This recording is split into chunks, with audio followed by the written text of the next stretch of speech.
Welcome back everybody. Just to give you a little bit of content to what this video is about. On the way back from Scotland, when we did the NC 500, I had a problem with my leisure battery. It suddenly decided to boil itself.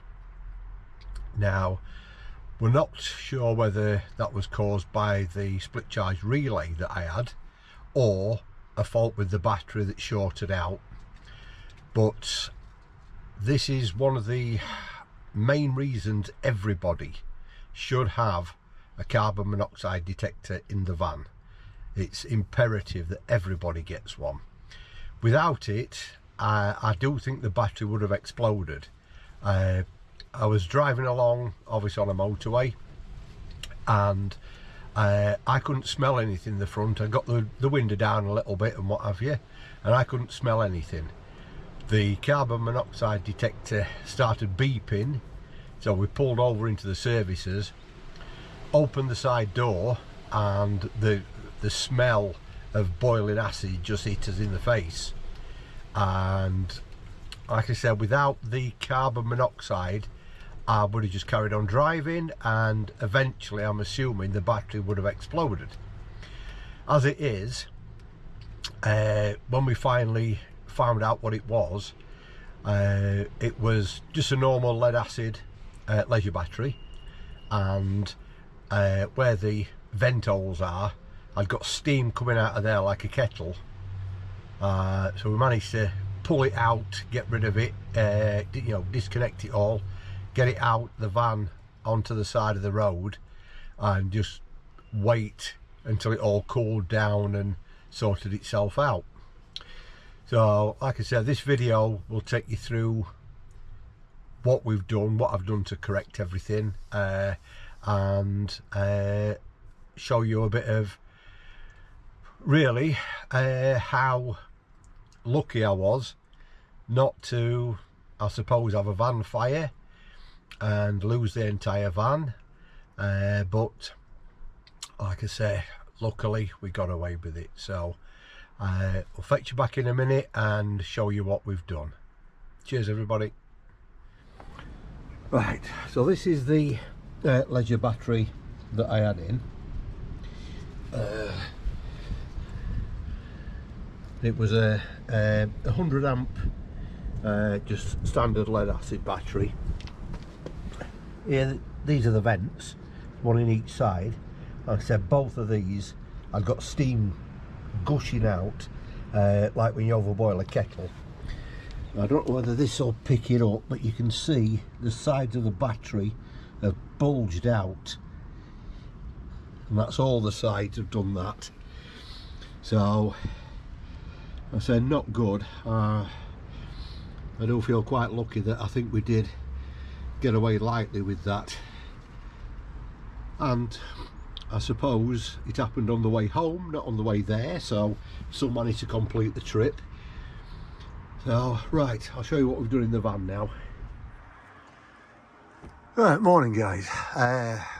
Probably should have started filming this a bit earlier than I have done, but what happened on the way back from Scotland, the leisure battery that I had behind here started to boil, and we had steam coming out of it, and it wasn't good at all.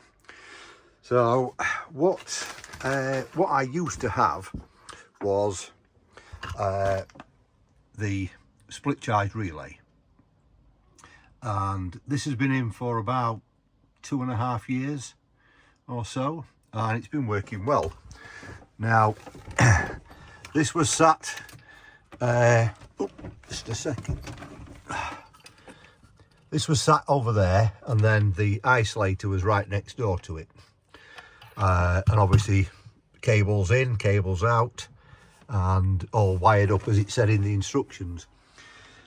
Now with it boiling the battery, it also managed to take out the starter battery as well.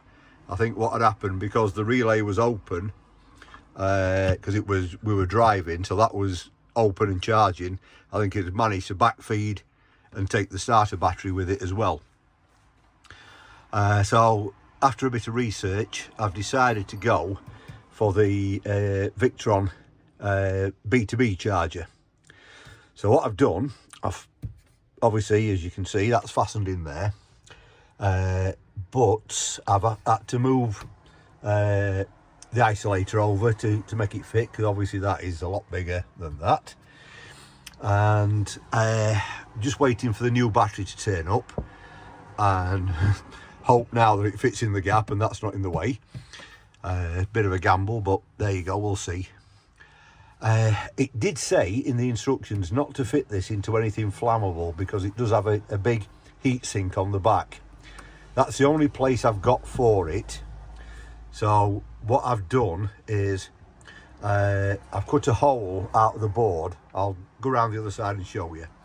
And then I've put the silver tape, the reflective tape, around it, around the hole, and hopefully that'll allow the heat to dissipate out of the back. But time will tell on that lot. It may have to be moved, I don't know. Right, I'll fetch you back in a second and show you the other side. Right, so this is the hole that I've cut in the back. Just try and get you a better view. There we go. So you can see I've wrapped the tape round and the heat sink is exposed. So I'm hoping that that is going to give us enough to keep it cool behind there and work all right. But as I've said, time will tell. And if I have to move it, then I have to move it. So that's us so far. So when the battery turns up, hopefully I'll remember to film it and give you the full story then. Right, catch you later, guys. Right, so what we've managed to get done here is, as I said, we've gone for the Victron B2B. I was recommended to get the 18, not the 30. Obviously the isolator switch is moved over, and then the new battery's in and all wired up. Everything's all fused and as it should be. So I've got everything fused up. That's my 240 hookup, which is a camping one that I've modified. So if I need 240, that plugs into the back of the van, and I've got that there. There's enough wire on that as well to pull it out. So that's the setup as it goes at the minute. And it's been in for a while now, so it all seems to be working well. I must say, I do like the app on for the Victron. You can sort of keep an eye on when it's charging, when it's fully charged, and all that. I've gone for a 130 amp hour carbon AGM battery. So that's what I've gone for at the minute. So hopefully that lot now is going to be safe enough to do what I need it to do. Right, the other battery is, like I say, that was totally dead, but not sure whether it's the split charger that boiled it or the battery that shorted out. But whatever, we've gone everything new, so hopefully that's all going to be safe now. Right, that's everything packed away. The toilet's back in place. It all sits in there quite nice with the shelf down and everything. So if this has been of any use to you and you've enjoyed it, do give us a like and a subscribe, and thanks for watching, and we'll catch you on the next one. Cheers.